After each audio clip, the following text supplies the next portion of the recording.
a professional services company primarily focused on management consulting around helping our clients achieve significant, repeatable, and sustainable growth. We are a global company with a presence in the United States, Singapore, and in Switzerland.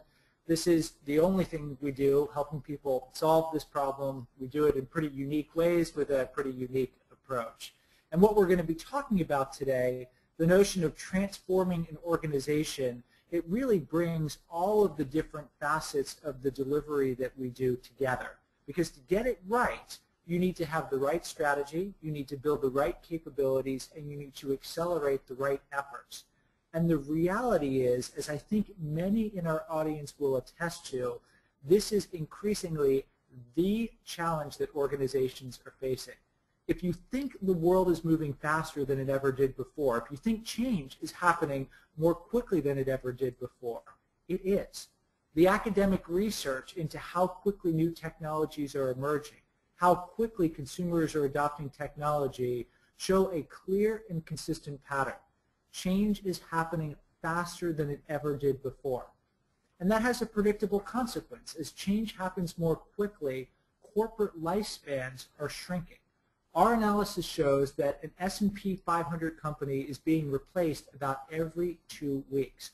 What that means is 75% of companies that are on the S&P 500 index today, these are the bellwethers of our economy, the largest, most powerful, seemingly most stable companies on U.S. equity markets. These will not be on the S&P 500 index 15 years from now, because they will stumble, they will be overtaken, they will be acquired.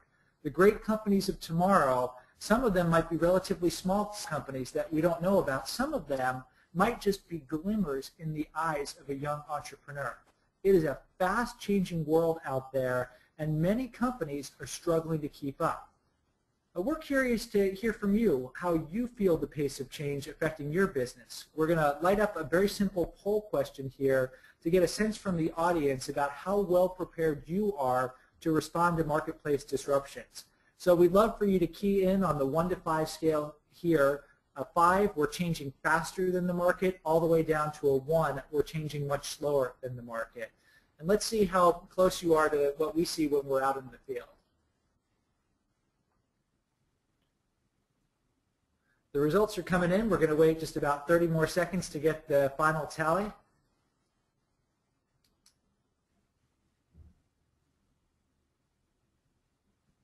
All right, we've got 75% of you who have voted, so Kristen, if we can show it on the screen now. So here are the net results that we see. We've got 5% of you that maybe we should hear from in some of the Q&A that are actually changing much faster than the marketplace. And then below the line, we've got 44% that are either a 2 or a 1, changing somewhat slower than the market or changing much slower than the marketplace. So we've got a pretty mixed group here. We've got some that seem to be ahead of change, but a lot of people that are finding that the market change or rate of market change is outpacing their ability to change. And what we're going to do is we talked from identifying the problem to pointing to the solution is begin to talk about what you do in the face of this. Now, we've had a long-held view at Innosight that at its simplest level, transformation can be broken down into 2 things. It comes down to taking your established business and making it as strong as it can possibly be, and then going into tomorrow's businesses, going and creating new businesses. And anytime you see a company that really seems to be hitting its stride, that really seems to be growing, that's transforming what it's doing, you see them excelling at both of these things. So Tesco, which had a really good run over the last 10 years, they have gone and done this by using their club card and analytics to really fine-tune many things in their core business as they've extended into new categories like mobile telephony and apparel and so on. And of course, the prototypical example of corporate transformation, Apple, has gone and done some very powerful things to make their established businesses better as they've given birth to powerful new disruptive growth businesses like the iPad and iPod and Apple Store and so on. So we've always kind of conceptually known that this "and" is the key to transformation. But as we've watched our colleague and collaborator, Clark Gilbert, really go to work at his organization and drive transformation in probably the most hostile industry circumstance, it's taught us all a tremendous amount about how you actually do this in practice. So with that, I'm going to turn it over to Clark, and he's going to tell you his story. So Clark. Great. Thank you, Scott. It's good to be with you today. What I'd like to do is talk to you about the media industry and how it's being shaped by the forces of disruption, and how this concept of dual transformation, transforming your established business as a separate process from transforming your new business, can be managed. If you look at our business, the Deseret News as a newspaper company has been around for more than 160 years. Literally, the first printing presses were carried across the plains of the United States on covered wagons. Today the paper reaches all over the Intermountain West and has national reach in almost every state. That's far different than the separate digital business we've set up, and I'll talk about the difference in the structural patterns between these two businesses. Deseret Digital Media today takes advantage of Deseret News, but we also manage community sites, family-oriented websites, and every month reach approximately 10 million unique users with 500 million page views. We've had over 50% revenue growth over the past 3 years, and today have over 35 million social followers around the world. None of that would have happened if we had left Deseret Digital Media inside of the Deseret News. Ironically, the growth that's happened inside of the Deseret News itself wouldn't have happened if it had been trying to manage the digital. So part of the story we're going to share with you today is that one of the powers of dual transformation is not only that it unlocks growth for the new digital venture, but it actually allows you to focus on the transformation that needs to happen in the legacy business. Let me give a little context to that. This is a map of the newspaper market from 1950 to 2010 adjusted for inflation. Looking at advertising dollars, you see this industry went from $20 billion, peaked at over $60 billion, and then fell back to $20 billion. It took 50 years to grow from 20 to 60. So that's 50 years to grow by $40 billion. And yet in 10 years, that $40 billion was lost as classifieds and traditional advertising came crashing down in the traditional print business. Now, unfortunately for the industry, the red line that you see on here shows their new business initiatives around online. And what you can see by that red line is that there's been hardly any lift. So while the traditional business has been falling, the new digital business has hardly provided any growth to offset that decline. Ironically, at the same time that that was happening, a massive surge in digital advertising took off in this industry, showing tremendous growth in this new disruptive business, even while newspapers seem stuck in their traditional business model. We frame this using the same slide or same concept Scott walked through earlier by looking at this Venn diagram where you see the traditional business under attack, but the disruptive business actually starts outside the traditional business. It grows, but the only motivation for the established business, unfortunately, has been to protect the traditional business. And by the way, while this is common in the newspaper industry, we see this in industry after industry after industry. If your motivation to get into the disruptive business is to protect the core, you're most likely going to face, or you're most likely going to miss all the growth that's coming around the new disruptive space. The power of transformation A and transformation B in our thinking here is that there's a completely separate transformation for the established business. We call that transformation A. And that has to be independent from the transformation going on in transformation B, which we have here in the green space. Two separate transformation processes, not one single monolithic process. Now, I'm going to walk through a overview of what some of that entails at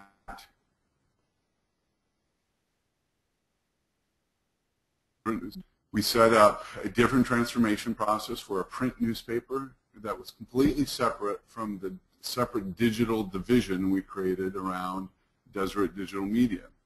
In Transformation A, one of the first things you had to look at is how to dramatically lower costs. If there was going to be a major retraction in the overall market size of the green space, of the blue space itself, there is no way around looking at massive cost reductions and operational efficiencies. For us, that was doing simple things like story count, story frequency, cost per story analysis, getting out of things that we weren't differentiated at, and lowering our costs there. But one of the things that's often lost in Transformation A is that if all you do is reduce cost, that's not transformation, that's just restructuring and cost reduction. The other side of that is investing in a differentiated job to be done. I'm going to come to the Transformation B, but I'm going to walk through some of that here on Transformation A in the core business, traditional business. This is a quote from Lisa Williams at Place Blogger. She said, "The web favors things that are narrowly comprehensive. That is everything about something. Newspapers, by contrast, are variety shows, something about everything. In a pre-disruption world, a newspaper could be a general news and information source, putting a little bit of information on your doorstep about everything every day." And that was the job to be done of a newspaper. On the web, if you aren't the best at what you do, you're a click away from something better. Unfortunately, most newspaper media companies continue to provide everything and be average at everything, rather than focus in on what they're best on. If you're the Wall Street Journal, you focus in on financial news coverage. If they're Washington Post, on watchdog journalism on the federal government.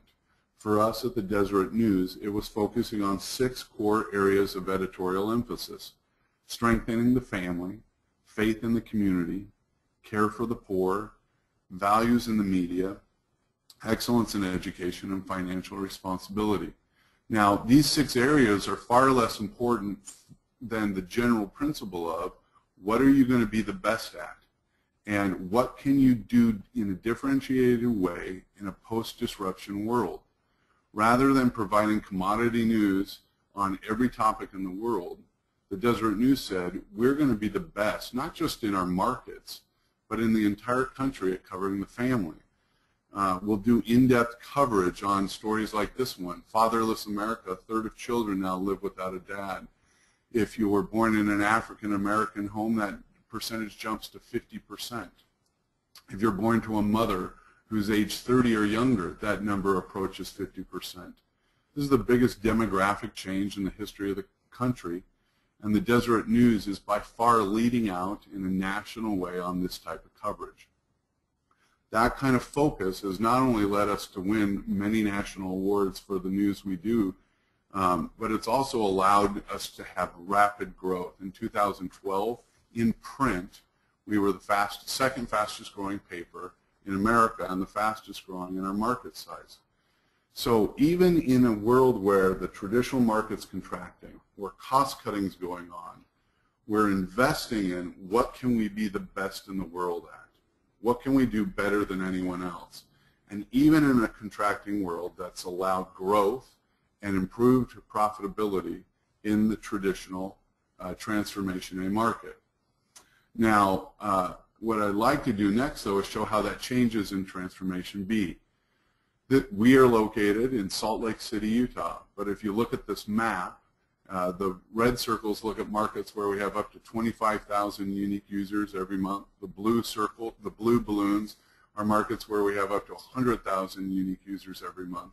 What should be clear from this map is we're no longer just a geographically defined news and media organization. In fact, our 6 areas of editorial emphasis have allowed us to have leading coverage on these topics all over the market, whether it's through search engine, discovery of articles, through social distribution, or through linking on other sources. The other element of this was to invest in our social channels. If you go back to this map, if we had run our digital transformation through the traditional legacy organization, the idea that we would have hundreds of thousands of customers or readers in markets all over the country would never have been a focus or a priority, both from a content standpoint or from a business model standpoint. But that's only the first step in what's happened. The other thing is we've made a significant investment in our social channels. If you want to be known for coverage of faith and family, the way the Washington Post is known for coverage of the federal government, what other implications does that have in a Transformation B innovation path? That's led us to create social channels around the topics, for example, related to the family. Here's a social community we manage with 4.6 million followers called I Love My Family. One with 4.8 million followers called I Love My Mum, obviously reaching into the British Commonwealth. And here's 2.6 million followers in Brazil on Amo Minha Familia. This would never have come out of a print news organization located in a mid-market metro in the western United States.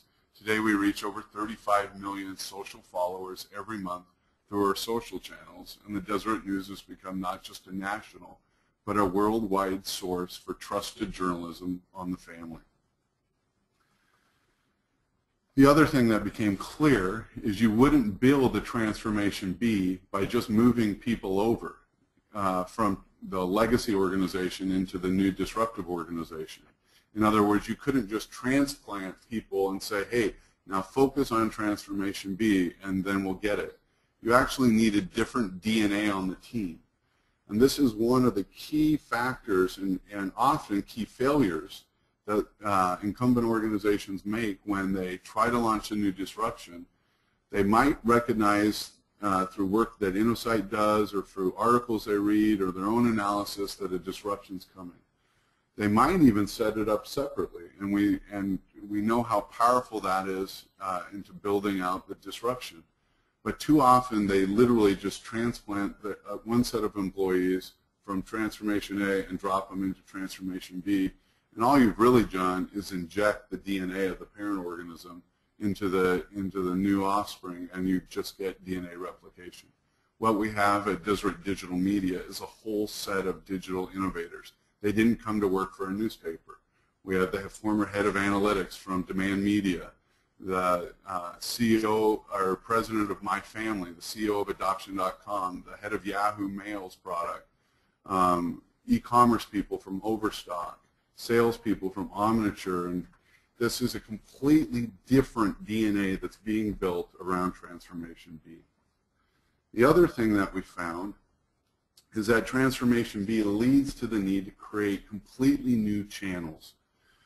We built what we call in our HBR piece an exchange team around legacy sales, and we do a lot of innovative work helping our legacy team sell digital. In fact, from 2009 to 2011, that revenue doubled from our legacy sales channels. But what's more interesting to us is that from 2009 to 2011, even though our legacy sales of digital revenue doubled, the percentage of our total digital business that came from legacy channels fell from 90 to 55 to 45 to last year at 40, and this year will be under 40% of our revenue coming from legacy sales channels. The temptation is, hey, we have salespeople. They know the markets. They know our company. They can represent us. And that is such a trap, and we hear that not just in the industry I'm working in now, but in every industry facing a disruption. That's just leverage our existing sales force. And while we have targeted specific opportunities to do that, our primary focus for new growth in the disruptive business is through new channels that are built around the new business model. That, in fact, has led us to grow at close to 50% year-over-year revenue growth. Here you can see our monthly revenue growth. We're over plan for 2013, which will give us our 5th year in a row of this kind of growth. And if you look at our monthly year-over-year revenue growth today, it's bigger than our company was just 4 years ago each month. So as we look at dual transformation, summarizing 2 core insights. One is there's 2 transformations, not one. You have to have a separate transformation for the core business that includes cost reductions in commoditized areas and investment in differentiated post-disruption job to be done. On transformation B, the other part of the dual transformation, you need new DNA for that group. It has to be separate, and you need to build out channels and business models that are tuned to that separate transformation. Scott, that's a summary of where we are on that, and I'll hand the time back to you. Great. Well, we're going to open it up to the audience in just a second for questions, and Evan will be moderating those questions. But Clark, I just wanted to ask you something quick as the audience thinks of its questions. Yes. So you mentioned that there was some overlap in sales channels, yes, and that was helpful.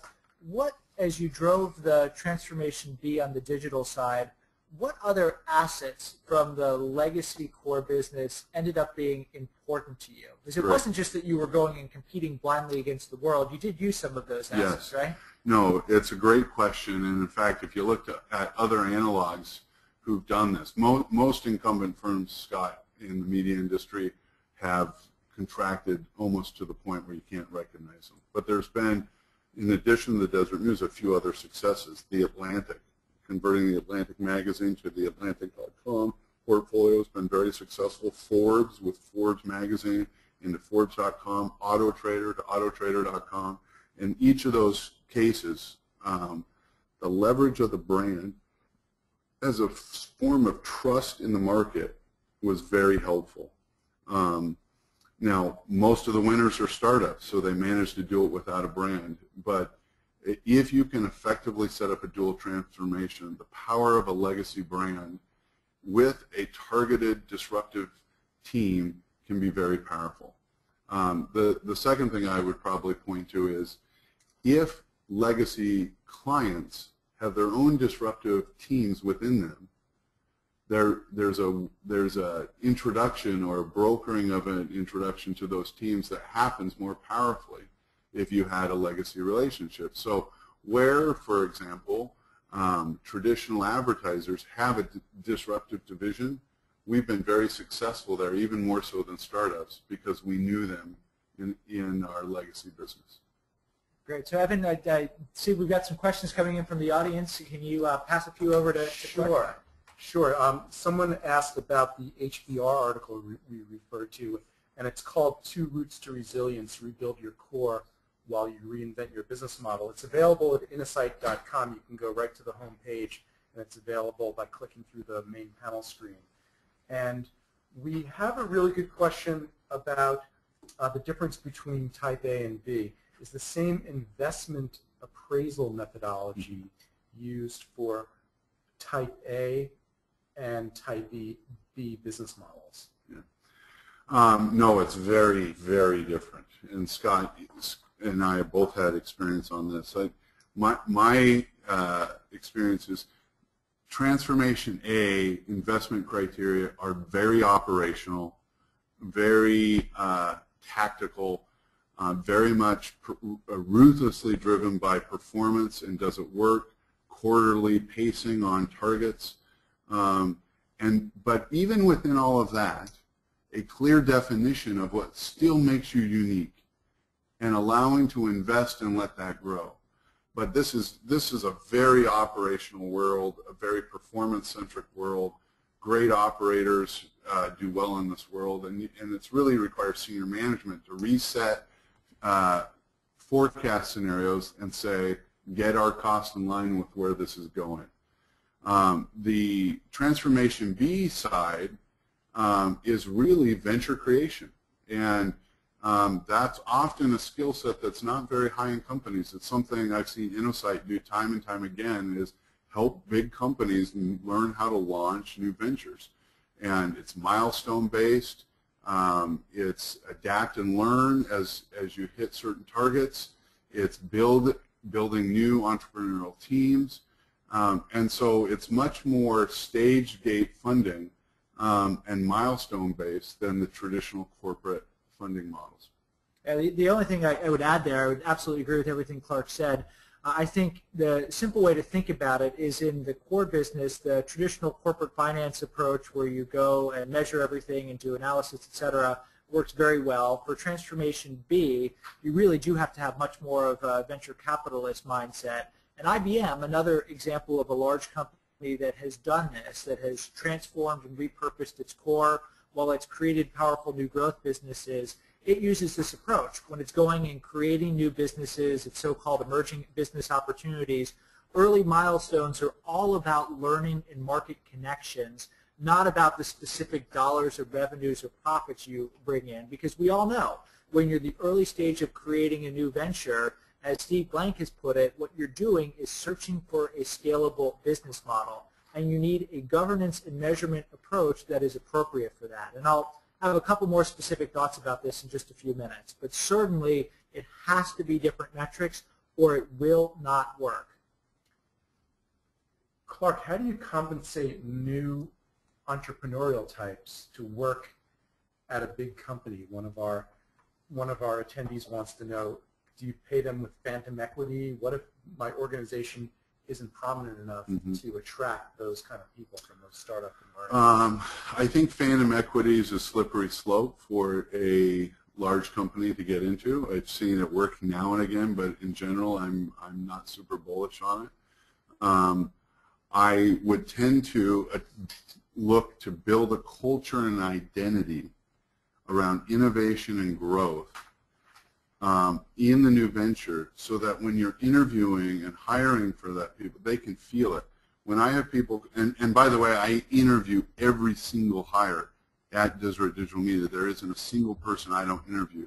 It sends a signal that the corporate CEO is committed to this venture, and then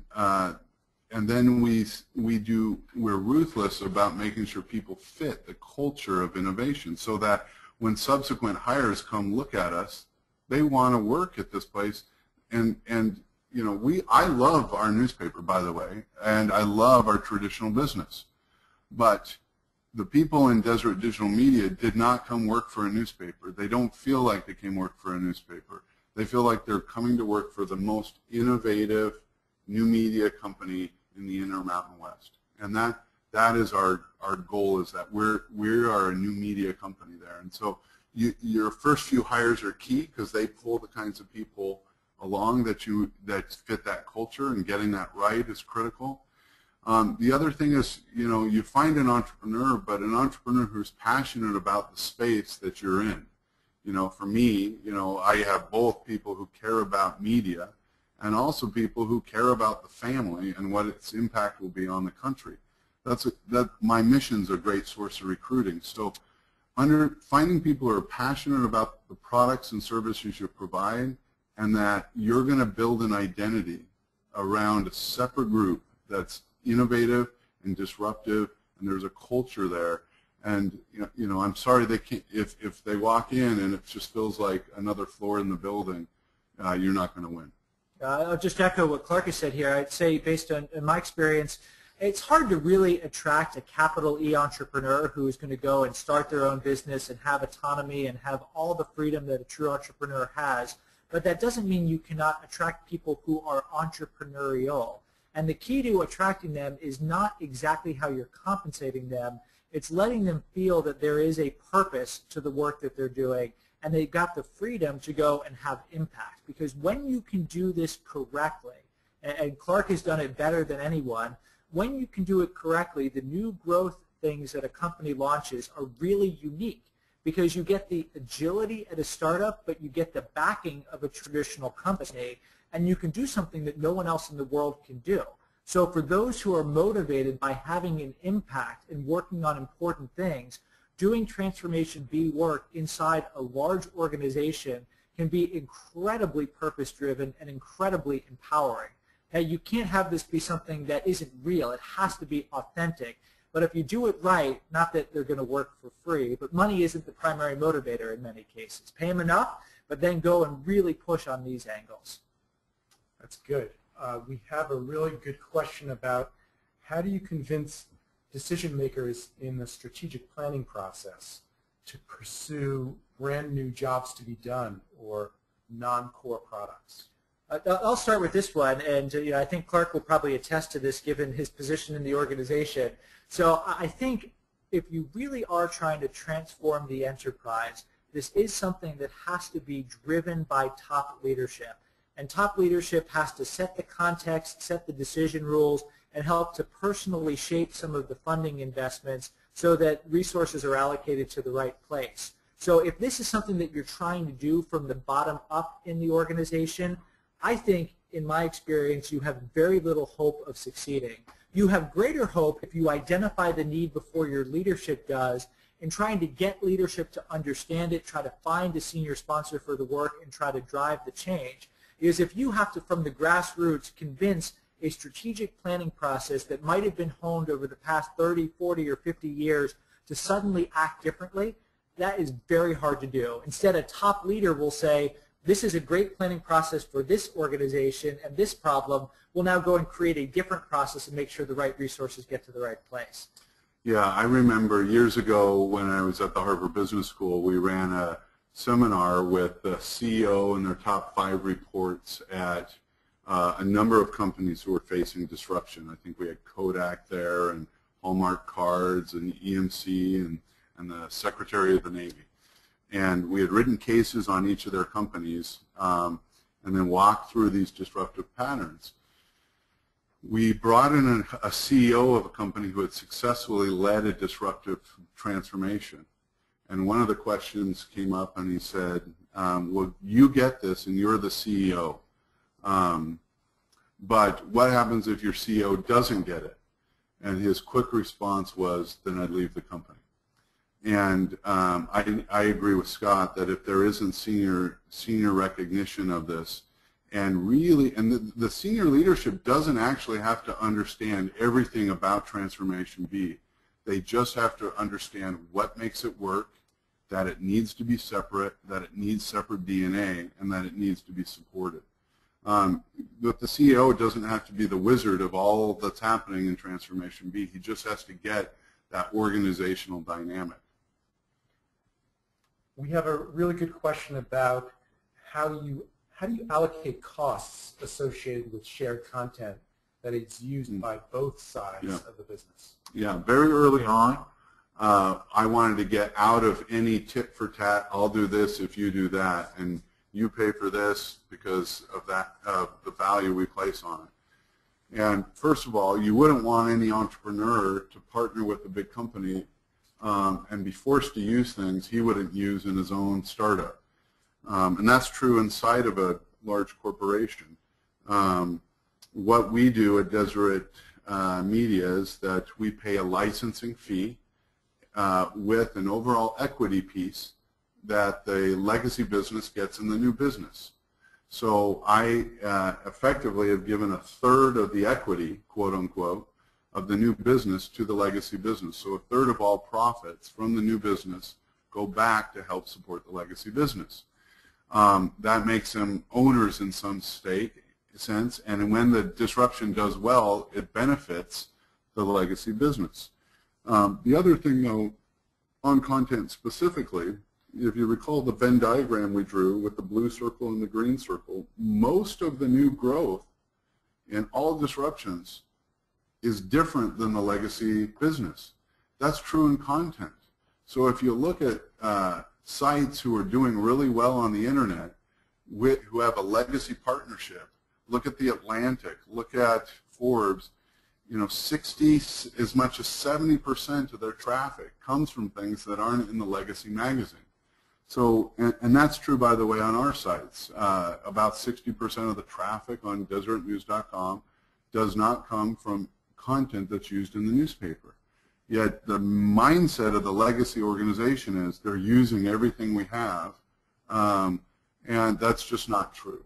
And so part of that, the other reason not to pay for it is it's not all valuable. Scott asked me what's the most valuable. The brand's valuable.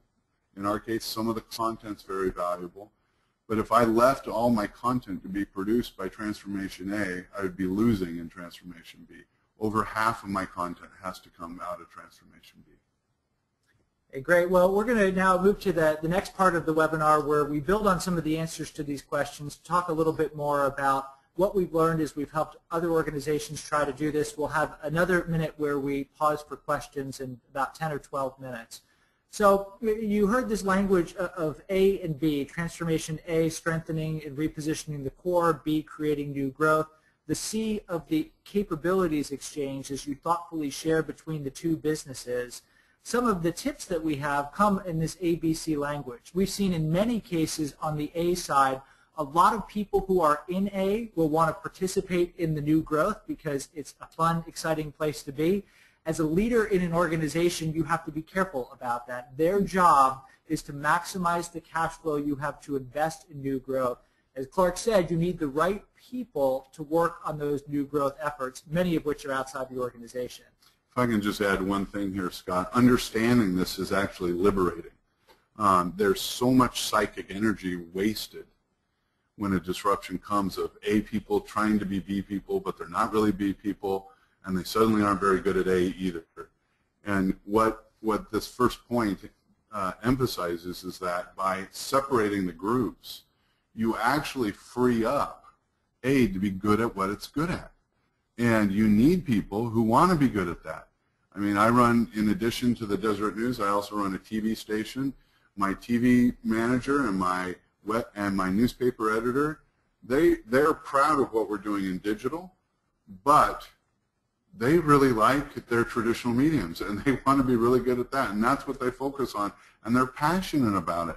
They don't have some wanderlust about some stuff happening over in B.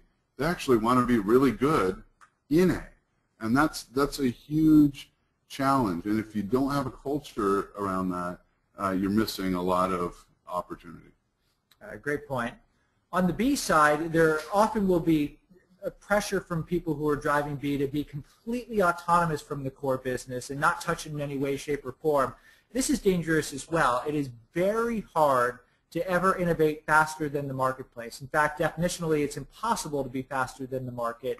You can, however, be better than the market if you can find those enabling capabilities that allow you to do something that no one else can do.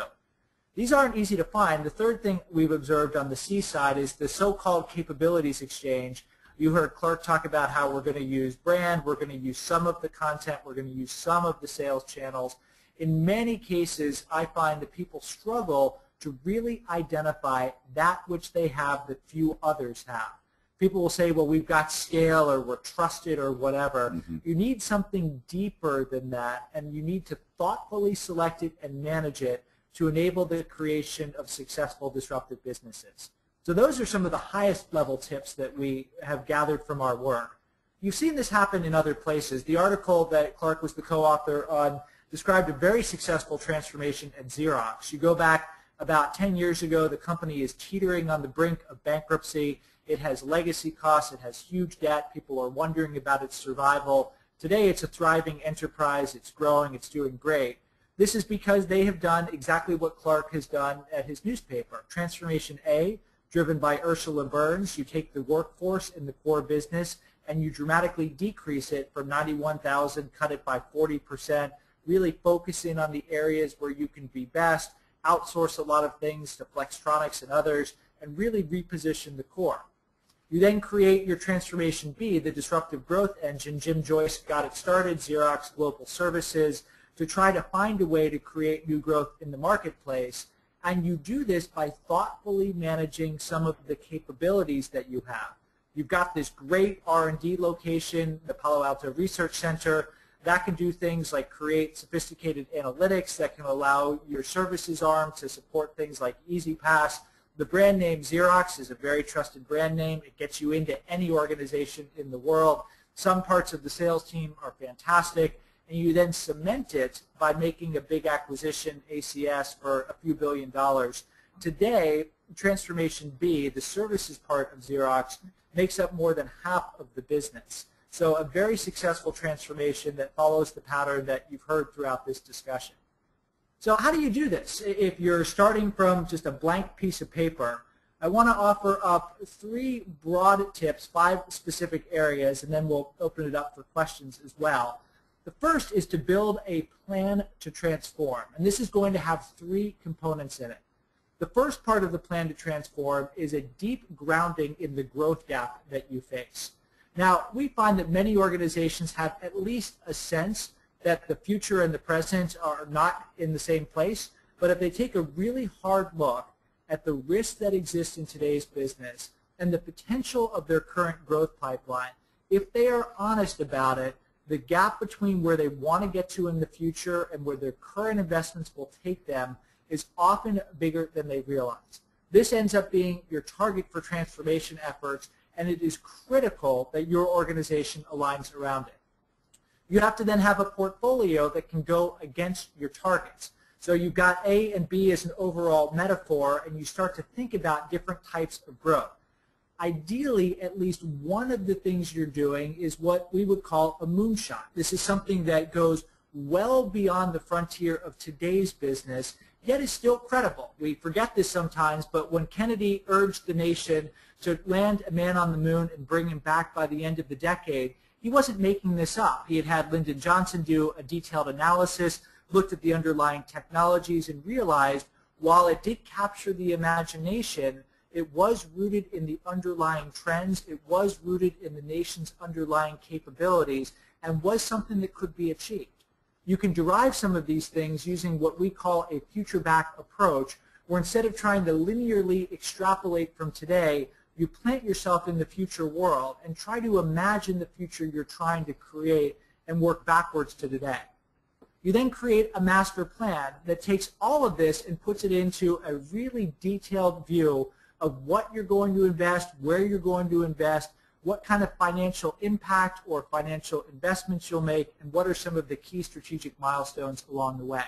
The grounded growth gap, the transformation portfolio, and the master plan ends up being the key cornerstones of your plan to transform your enterprise.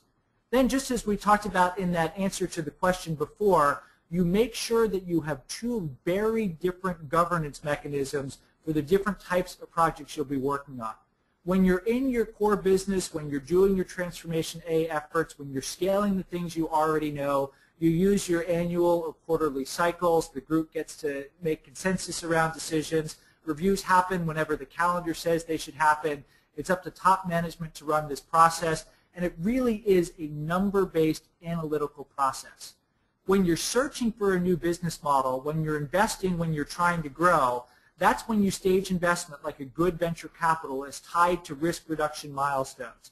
You sometimes have things that no group can decide, but an individual, just like a general partner at a venture capital firm, an individual can champion a decision and place at least a small bet that this area ought to be explored.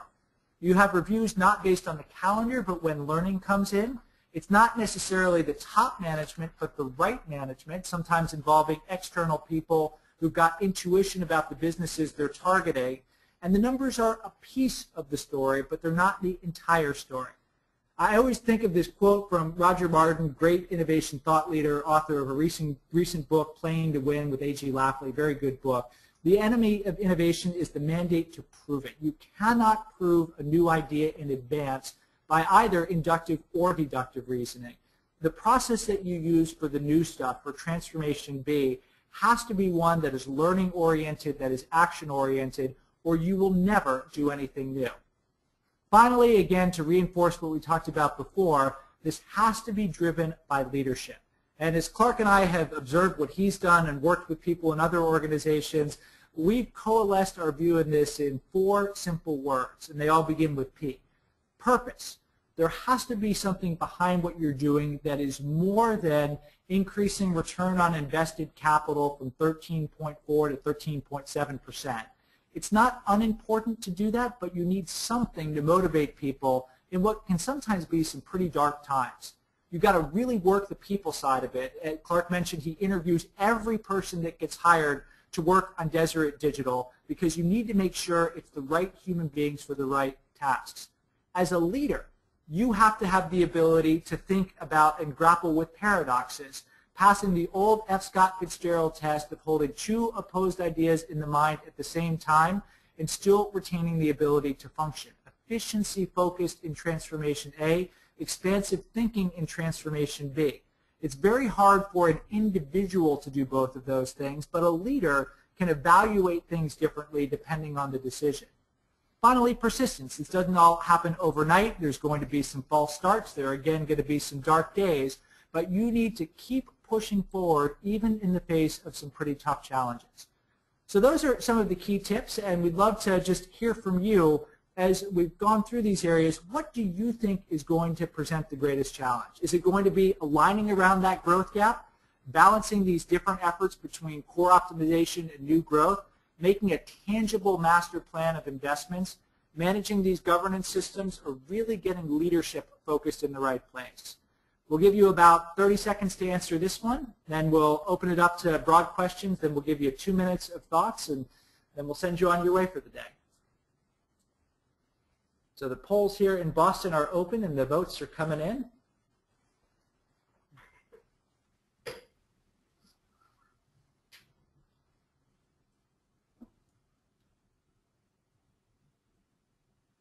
All right, we've crossed the statistically significant threshold, so let's open it up to the audience. So interestingly enough, the leadership angle here came out, Clark, as the most important thing. And then the second one that was the most difficult was managing the two different governance systems. I would say, in my experience, those are the right ones. Getting leadership is critical, but even if you get leadership, trying to get them to understand this notion of parallel disciplines and having different ways to govern different types of ideas, it's not an easy thing to do. Yeah, I couldn't agree more. And in fact, I view 40 to 50% of my time is culture building and people building. And of course, the two are very tightly connected. And this is a place where, absent leadership, the culture will drift. And it drifts in one of two ways. It either sees the incumbent organization suck the new innovation back in to the parent company, or you just see both of these organizations at each other's throats. And having leadership that can really value and teach the organization. I've got people, if you're in the news industry today, there's panic and mayhem. What's going to happen to us? What's going to happen to journalism? And I've got to have that transformation A-team know they are amazing and what they do really matters. And if they don't do it, no one else in this country will. And they need to hear that passion. I need to build people who feel that. I need to drive operational excellence everywhere where it's not happening. That is so important. But in the new organization, it's about vision and entrepreneurship and adapting and learning from what we're doing, and building great talent into that team. So, yeah, leadership is the driver, and it's where someone who wants to lead a transformation needs to spend most of his time, especially around culture and people. Great. So we're going to open it back up to Evan to take some questions from you. Maybe we can get a couple questions, Evan. And we should let you know we're not going to have time to get to all questions, but what Clark and I will do is we'll sift through the questions afterwards.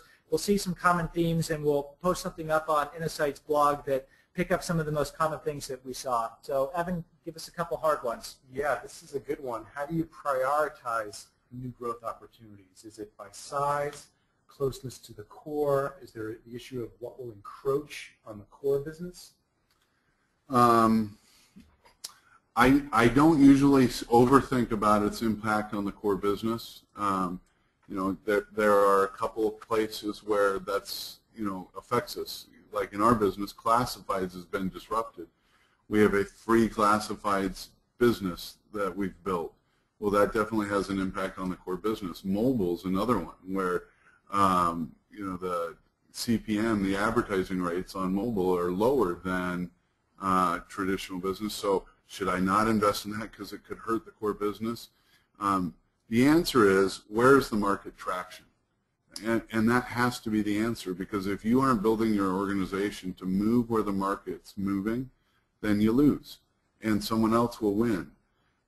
So part of our criteria is, where's the market moving? The other part of our criteria is, where can we do something that no one else can do? So yes, social's a big deal, and I'm doing social. And yes, user-generated content's a big deal. But I also have to say, yeah, so what am I going to launch Twitter or Path or, any of these other social platforms, or am I going to build social channels around the family? Yeah, there's a lot of user-generated content. Am I going to start, one of these discussion boards around news generally, or why don't I build a user-generated database around family-oriented movies and let families, in particular moms, share advice with each other about what works? So as we look at it, the criteria isn't will this hurt my core business? It's where's the market moving, and how can I uniquely win? And then you have to have performance on it. We've launched 1 or 2 digital businesses that aren't working as well, and do you have the rigor to redeploy into the ones that are really growing? Just the one thing I'd add to what Clark would say is one of the ways that you don't do this is have it be an overly analytical, spreadsheet-driven approach, because if you're trying to pioneer a little bit and go into new market spaces, you will always find analytical reasons not to do it. So in our experience, you're looking for the things Clark talked about. You're talking about an important, unsatisfied, what we call job to be done. You've got an ability to offer a differentiated solution because you have some unusual capability. You've got a path to go and execute it. And there's a lot of pattern recognition and judgment in this, and this is another place where that future back frame ends up being critical, because you imagine the successful company 5 years from now, you look at the underlying trends, you look at the problems that do or might exist in the marketplace, and sometimes the must-win battles, the strategic opportunity areas, they just become so self-evident that it makes it very easy to decide what to do. Good. Now, how do you convince the CEO of the brutal reality of the disruption before you're in crisis? I think, Evan, the biggest thing that you look at here is you look at some of the early warning signs of disruption. And I remember I actually wrote a blog post about this a few months ago. There was this thing that the CEO of Nokia, Stephen Elop, wrote when he joined the company, called the so-called burning platform memo, that describes how Nokia was standing on this burning platform and it really had to change. He wrote that in 2011. And the reality is Nokia was on a burning platform, but it was in 2007 when Apple went into the mobile phone industry with a very different approach that the fire started to burn. So what you've got to be really good at convincing the CEO of is you've got to show that some of the early warning signs that always presage disruption have begun in your industry. And these are things like you're losing the low end of the business and you're fleeing up market. Someone has introduced a radically simplified technology. There is a much lower cost business model that's entered into the marketplace, and a handful of others. This is well documented. This is the roots of Clayton Christensen's research, of Clark Gilbert's research, and others.